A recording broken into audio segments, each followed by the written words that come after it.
The Tour is still in Belgium today, and for this second stage the riders will have to race between Visé and Tournai.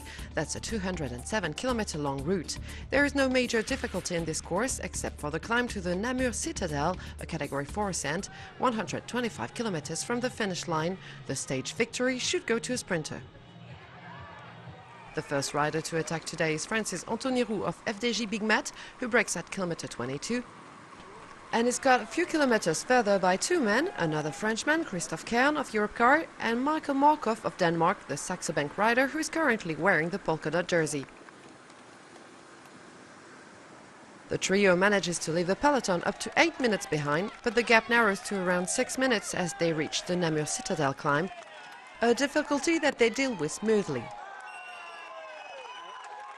The two French riders are fair play enough to let Markov clinch the points for the polka dot jersey classification at the top of this hill.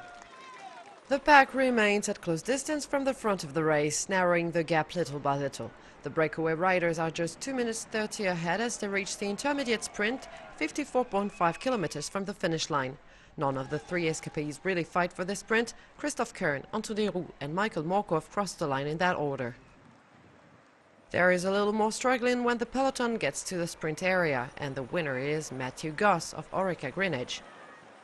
The Australian rider is the fastest at the intermediate sprint, followed by his fellow countryman Mark Renshaw of Rabobank and today's stage favourite for the win, Mark Cavendish of Sky. As the pack gets closer and closer, Anthony Roux decides to take his chance a little more than 30 kilometers from Tournai. The Frenchman leaves his two comrades, who get caught by the peloton. The last escapee tried to hold it off, but it was in vain. The pack swallows him 14 kilometers from the arrival. Now that the break has lived, it's time for the sprinters to get serious for the finish on a 400-meter long false flat. At the red flag with 1 kilometer to go, the Lotto Belisol riders launched the attack to put Germany's Andre Greipel in the ideal position.